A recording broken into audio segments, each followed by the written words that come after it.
성경 말씀 보겠습니다. 요한복음 16장 20절부터 24절 주보 참고하시고요. 같이 함께 성경 말씀 읽도록 하겠습니다. 20절 내가 진실로 진실로 너희에게 이르노니 너희는 곡하고 애통하겠으나 세상은 기뻐하리라. 너희는 근심하겠으나 너희 근심이 도리어 기쁨이 되리라. 여자가 해산하게 되면 그때가 이르렀으므로 근심하나 아기를 낳으면 세상에 사람 난 기쁨으로 말미암아 그 고통을 다시 기억지 아니하느니라. 지금은 너희가 근심하나 내가 다시 너희를 보리니 너희 마음이 기쁠 것이요 너희 기쁨을 빼앗을 자가 없으리라. 그날에는 너희가 아무것도 내게 묻지 아니하리라. 내가 진실로 진실로 너희에게 이르노니 너희가 무엇이든지 아버지께 구하는 것을 내 이름으로 주시리라. 지금까지는 너희가 내 이름으로 아무것도 구하지 아니하였으나 구하라 그리하면 받으리니 너희 기쁨이 충만하리라. 아멘. 목사님 말씀 증거하시겠습니다.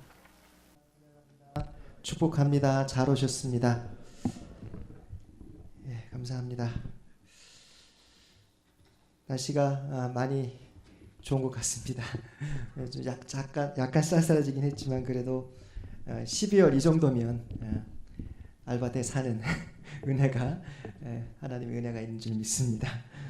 예, 얼마 전 항공사들이 큰 호황을 누리고 있다는 소식을 들었습니다. 기름값이 몇 년째 안정세를 보이고 있기 때문입니다. 여러분 기름값이 안정세를 보이면요, 기름값이 싸면 항공사가 당연히 어떨까요? 이익을 보겠죠. 왜냐하면 대부분의 항공사의 경비의 지출은요 기름값에서 오기 때문입니다. 그러므로 저유가는요 항공사들에게 큰 이익을 가져다 주고 있다고 합니다. 여러분 그런데 반대로 알바타 경제는 어떨까요? 기름으로 먹고 사는 사람들은 힘듭니다. 기름값이 올라가야 거기서 수익이 창출이 되기 때문에 많은 사람들이, 특별히 알바타에 많은 사람들이 실직을 하고 직업을 잃어버리고 또 여러 가지 어려움들을 겪는 것을 볼 수가 있습니다. 비즈니스 하시는 분들도, 이 땅 가운데 비즈니스 하시는 분들도 제가 이렇게 다 다녀보니까요 많은 분들이 매출이 많이 떨어졌다고 합니다. 작년에 비해서도 많이 매출이 줄어들어서 그분들의 얼굴 가운데 그늘이 있는 것을 제가 볼 수가 있었습니다. 사람들이 직업을 잃고 소비를 잘 하지 않기 때문입니다. 싼 기름값으로 이익을 보고 기뻐하는 사람이 있는가 하면요, 반면에 그 싼 기름값 때문에 불안해하는 사람들이 있습니다. 여러분 이 세상의 기쁨이 그렇습니다. 모든 사람이 다 기뻐하는 그런 기쁨이 이 세상에는 존재하지 않습니다. 물론 그런 기쁨도 있지만 한쪽에 모든 사람이 기뻐한다 할지라도 그 기쁨 때문에 한쪽에서는 어떻습니까? 힘들어하고 아파하는 사람들이 있습니다. 여러분 얼마 전 한국과 일본의 축구 경기가 있었죠. 보셨습니까 여러분? 예, 관심이 없으신 분들 축구 별로 관심이 없으신 것 같은데, 예, 유튜브를 보시면 찾아볼 수가 있습니다. 한국이 오랜만에 4대1로 일본의 대승을 거두었습니다. 여러분 기쁘십니까? 별로 무덤덤하시군요. 저는 축구를 잘하진 못하는데 축구를 좋아합니다.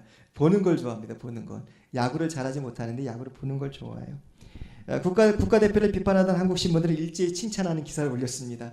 그 전까지만 해도 뭐 국가대표 감독을 갈아치워야 된다, 선수들이 그게 뭐냐, 정신력이 썩어 빠졌다 욕하던 신문들이 그 한 번의 승리 때문에 아주 반전을 해서 국가대표들을 칭찬하고 열심히 하는 것을, 격려하는 것을 볼 수가 있었습니다. 반면에 일본의 언론들은 어떨까요? 도쿄에서 그 경기가 이루어졌거든요. 안방에서 졌으니까 어떻습니까? 일본 언론들은 치욕이라고 이야기하면서 감독을 바꿔야 된다. 외국 감독이 맡고 있는데 그 감독을 바꿔야 한다고 목소리를 높이는 것을 제가 볼 수가 있었습니다. 여러분 스포츠에서는요 모두가 기뻐하고 즐거워하는 것은 쉬운 일이 아닙니다. 왜냐하면요 스포츠를 하다 보면 어떻습니까? 반드시 승패가 갈리게 되고요. 그다음에 승자와 패자가 생기기 때문입니다. 물론 안 그런 경우들도 있습니다. 마라톤, 제 며칠 전에 신문이니까 마라톤을 달리는 1등을 달리던 여자 선수가 넘어지니까 그 뒤에 어떤 2등 선수가 150m를 남겨놓고 넘어졌는데요. 그 2등 선수가 그 선수를 부축해서 그 선수를 1등으로 이렇게 통과하게 하는 그런 아름다운 미담들인데 대부분은 그렇지 않습니다. 승리하기 위해서 안간힘을 쓰고요. 그 승리 가운데 승자는 도취해서 기쁨을 누리고, 여러분 패자는 어떻습니까? 회한의 눈물을 흘리는 그런 모습을 우리가 대부분 이 세상에서 볼 수밖에 없는 것입니다. 여러분, 이것은 온전한 기쁨이 아닙니다. 반쪽짜리 기쁨입니다. 오늘 우리가 이런 반쪽짜리 기쁨을 구하고 산다면요, 우리는 세상의 사람들과 다를 것이 하나도 없을 것입니다. 사랑하는 성도 여러분, 여러분은 이 생에서 저와 여러분은 어떤 기쁨을 누리고 살고 있는지 한번 생각해 보시기 바랍니다. 여러분, 어떤 기쁨을 누리고 살고 계십니까? 여러분, 돈 버는 즐거움, 자식들이 잘 되는 그런 기쁨과 즐거움을 여러분 누리고 살고 계십니까? 나의 만족과 유익과 기쁨을 위해서 다른 사람을 짓누르며 기뻐하고 있지 않은지 한번 생각해 보시기 바랍니다. 아니면 반대로 나의 희생과 수고를 통해 다른 사람들에게 기쁨을 주는 그런 인생을 살고 있는지 한번 점검해 보시기 바랍니다. 예수님이 원하셨던 기쁨은요, 바로 후자의 기쁨입니다. 2000년 전 우리에게 주시고자 했던 기쁨도 바로 이런 것이었습니다. 당신의 희생을 통해서, 당신의 아픔을 통해서 우리에게 진정한 기쁨을 주시기를 원하셨다는 거예요.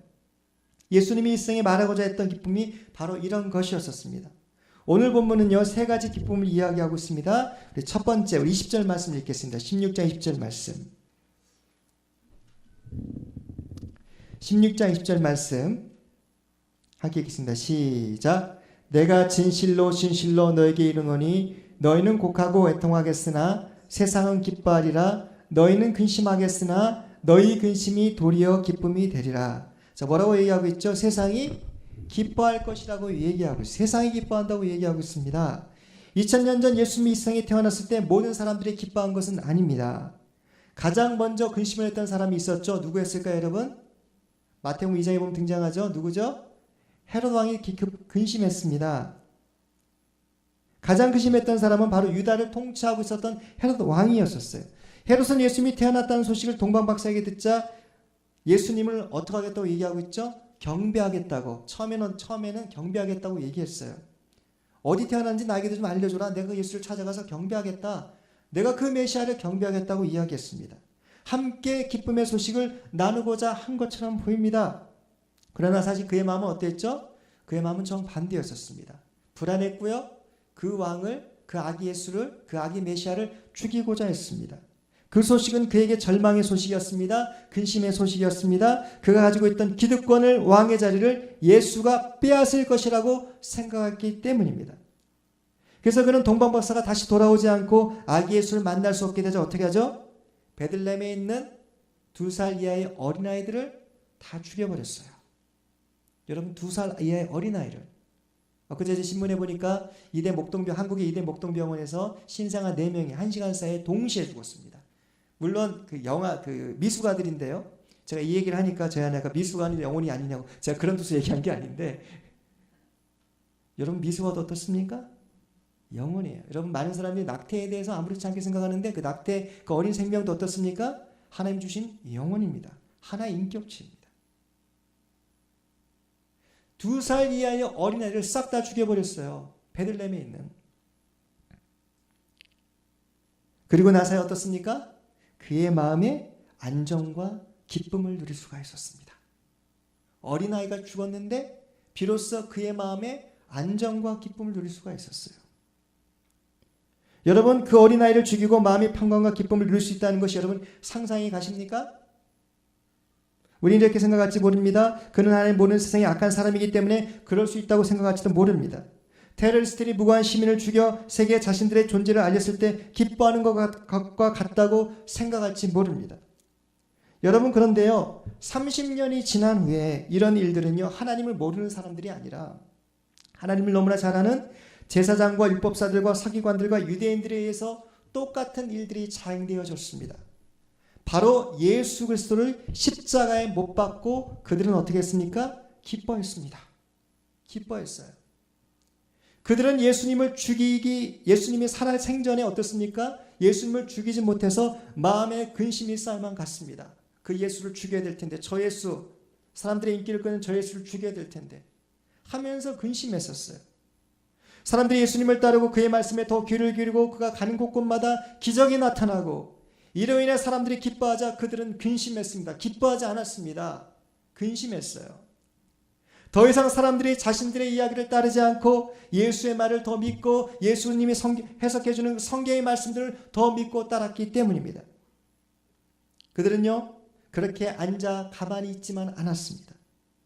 가룟 유다를 매수했고요. 사람들을 매수해서 예수 그리스도를 결국에는 십자가에 못 박아 죽였습니다.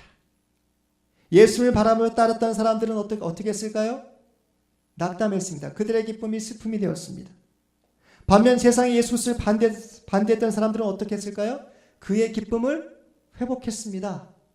그들의 근심이 기쁨이 되었어요. 오늘 본문에 너희는 곡하고 애통하겠으나 세상은 기뻐한다고 이야기하고 있습니다. 바로 이 말씀이 그 말씀이에요. 여러분, 우리의 슬픔이 어떻습니까? 우리의 애통이 세상에는 기쁨이 된다는 거예요. 오늘 아침에 뉴스를 보니까 파키스탄에서 테러가 일어났습니다. 교회에서 400명 정도의 신자들이, 크리스천들이 모여서 예배를 드리는데 2명의 자살폭탄 테러자들이 들어가서 자살적 그 폭탄을 터뜨리고 9명이 죽고 50명이 넘는 사람들이 부상을 당했습니다. 여러분, 이 소식을 들으면서 누가 기뻐할까요? IS와 같은 극단주의 무슬림들이 기뻐합니다. 하나님을 믿지 않는 조롱하는 사람들 어떻게 할까요? 봐라, 하나님 믿으면서 하나님 예배하면서 봐라, 하나님 너네들은 지켜주긴 뭘 지켜주냐 하고 조롱하고 기뻐합니다. 여러분, 오늘 여러분은 예수 그리스도의 십자가 앞에 어느 편에 서 있는지 생각해 보시기 바랍니다. 여러분은 어느 편에 서 계십니까? 곡하고 애통하는 분이십니까? 아니면 기뻐하는 자입니까? 하나님은요, 저 여러분에게 십자가를 지라고 이야기합니다. 여러분, 그 이야기를 들을 때 우리 마음이 어떨까요? 저 여러분에게 고통당하셔야 됩니다. 내일 아침에 올라가셔서 십자가를 지셔야 됩니다. 얘기하면 여러분, 정말 기쁩니다. 감사합니다. 라고 고백하게 될까요? 여러분, 십자가는요, 고난의 상징입니다. 아무도 그 십자가를 지기를 좋아하는 사람은 없습니다. 그러므로 여러분에게 주신 십자가가 근심이 될 수가 있습니다. 그러나 오늘 본문은요, 그 십자가가 근심이 아니라 바로 도리어 기쁨이 될 것이라고 이야기하고 있습니다. 왜 그럴까요? 바로 예수 그리스도가 그 십자가에서 저와 여러분의 죄를 다 사하시고 부활하셨기 때문인 줄 믿습니다. 그 예수님이 부활하셨기 때문에 그렇습니다. 이 세상이 끝이라고 한다면요, 말씀대로 사는 저와 여러분은 평생 십자가만 지고 살아야 하기에 가장 불쌍하고 고통과 슬픔 가운데 있는 자일 것입니다. 하지만 예수님은요, 그 십자가에서 그냥 우리를 내버려 두지 않으셨습니다. 그 십자가에 그냥 매달려 계시지만 않으셨습니다. 저 여러분을 위해서 십자가가 끝이 아니라 부활의 영광을 보여주신 줄 믿습니다. 부활의 영광을 우리에게 보여주셨어요. 그런데 우리가 어떻죠? 여러분, 우리가 살면서 여전히 우리는 어떨까요? 근심하며 살고 있습니다. 걱정하며 살고 있습니다. 여러분 생각해보세요. 여러분, 걱정거리가 한두 가지 있으시죠? 오늘 집에 가면 뭘 고쳐야 되고, 내일 회사에 가면은 장부를 처리해야 되고, 청구서를 지불해야 되고, 그런 걱정들이 있으실 거예요. 2000년 전 유대인들은요, 아기 예수를 통해서 인류의 소망을 보며 기뻐했습니다. 30년 후 제자들은 잠시 근심하고 애통하였지만 부활하신 예수 그리스도를 통하여서 기쁨을 얻었습니다. 오늘 저분이 무엇을 통해서 이 기쁨을 회복할 수 있는지 생각해 보시기 바랍니다. 바로 저와 여러분을 위해서 십자가를 주시고 저의 죄를 용서해 주시고 구원해 주시는 그 기쁨을 통해서 우리가 다시 한번 그 기쁨을 회복하게 될 줄 믿습니다. 구원의 기쁨이 우리에게 있어야 될 줄 믿습니다. 자, 그래서 오늘 두 번째, 예수님 뭐라고 말씀하고 계시냐면요, 세상에 사람 난 기쁨이 너희에게 있을 것이라고 이야기하고 있습니다. 우리 21절 말씀 읽겠습니다. 함께 읽겠습니다. 시작. 여자가 해산하게 되면 그때가 이르렀으므로 근심하나 아기를 낳으면 세상에 사람 난 기쁨으로 말미암아 그 고통을 다시 기억하지 아니하니라. 오늘 본문은요, 이 기쁨을 해산의 기쁨으로 이야기하고 있습니다. 우리 자매님들이 가장 잘 아실 것 같습니다. 우리 아이를 낳으신 자매님들. 해산 전에 여러분 어떻습니까? 자매님들 근심이 되죠. 내가 잘 낳을 수 있을까? 내가 혹시 어려움을 겪지 않는 것일까? 근심이 되다가 막상 아이를 낳으면 어떻습니까? 다 끝났다. 다 끝났다. 여러분, 아무리 의학이 발달했지만 아기를 낳는 것은 결코 쉬운 일이 아닙니다. 여전히 아이를 낳다가요, 목숨을 잃어버리는 일들이 아직도 일어나고 있기 때문입니다. 2000년 전에 어땠을까요? 여자들은 해산의 날이 다가오면요, 근심하지 않을래야 근심하지 않을 수 없습니다. 예전에는 아기를 낳다가 엄마도 같이 죽는 경우들이 많이 있었습니다. 많이 있었어요. 자신의 생명이 걸려있는 문제였기 때문입니다.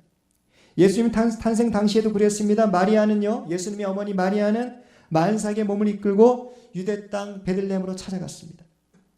로마 황제 아우구스토가 모든 사람들에게 호족전설을 위해 고향 땅으로 돌아가라고 명령했기 때문입니다. 그런데 베들레헴에 도착한 요셉과 마리아는 거처할 때를 찾지 못했습니다. 하나님의 아이를 가졌으면 모든 것이 예비되고 준비되어 있어야 되는데 궁전은커녕 여관은커녕 아무런 방도 찾을 수가 없었습니다. 얼마나 불안했을까요? 얼마나 근심이 됐겠습니까? 여러분, 영적인 문제도 마찬가지입니다. 세상에서 가장 힘든 것이 무엇이냐? 한 영혼을 놓고 한 영혼을 마음에 품고 기도하는 것입니다. 다시 말해 전도하는 것입니다. 잃어버린 영혼을 품고 그 영혼이 돌아올 때까지 기도하고 전도하는 것입니다.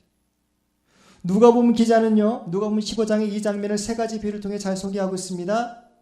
잃어버린 양의 비유, 10드라크마의 비유, 그 다음에 탕자의 비유를 통해서 이 비유를 잘 설명하고 있어요. 그 중에 하나가 드라크마를 잃어버린 여인이었습니다. 10드라크마를 가지고 있던 여인이 있었습니다. 그 여인은 집에서 한 드라크마를 잃어버렸습니다. 성경학자들은 아마도 그 10드라크마는 신랑으로 받은 결혼 예물이었을 것이라고 이야기합니다. 여러분, 신랑으로 받은 결혼 예물 얼마나 귀할까요? 물론 여러분이 결혼한 연수 정도에 따라 그 귀함이 다르겠지만 정말 귀한 예물이지 않겠습니까? 사랑하는 사람으로부터. 그래서 그 여인은요, 그 잃어버린 예물을 찾기 위해서 온 집안을 뒤집니다. 여러분, 이스라엘 당시의 집의 바닥은요, 그 집의 바닥은 어떻게 되어 있었냐면 흙바닥에 짚이 깔려 있었습니다. 짚이 깔려 있었어요. 여러분, 짚이 깔려 있는 흙바닥에 여러분 무엇을 떨어뜨라고 생각해 보십시오. 찾기가 쉬울까요? 결코 쉽지 않습니다. 쉽지 않아요. 그러나 그럼에도 불구하고 그 여인은 그것을 끝까지 포기하지 않았습니다. 그것을 찾기 위해서 온 집안을 다 쓸어내고 그 짚을 다 드러내고 뒤집어야만 했었습니다. 밤이 새도록 등불을 켜고 그 집안을 뒤졌다는 것입니다. 사랑하는 성도 여러분, 오늘 우리의 모습은 어떤지 생각해 보시기 바랍니다. 정말 이 여인과 같이 잃어버린 영혼을 위하여서, 죽어가는 영혼들을 위하여서 여러분, 우리가 혼신의 힘을 쏟고 있는지 한번 생각해 보시기 바랍니다. 여러분, 전도하는 것은 결코 쉬운 일이 아닙니다.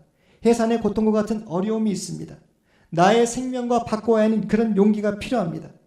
여러분, 그런데 여러분 이 세상에서 새 생명을 낳을 때 그 기분이 어떠했을까요?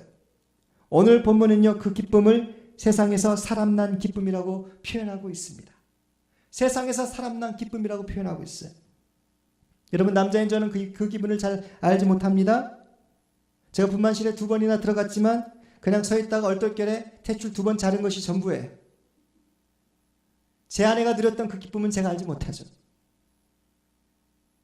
여러분, 진정 영혼을 사랑해서 낳았다면 그 기쁨은 이제껏 겪었던 모든 고통과 아픔은 다시는 기억나게 하지 않는 기쁨일 줄 믿습니다. 이전의 고통과 어려움은 기억나지 않을 거예요.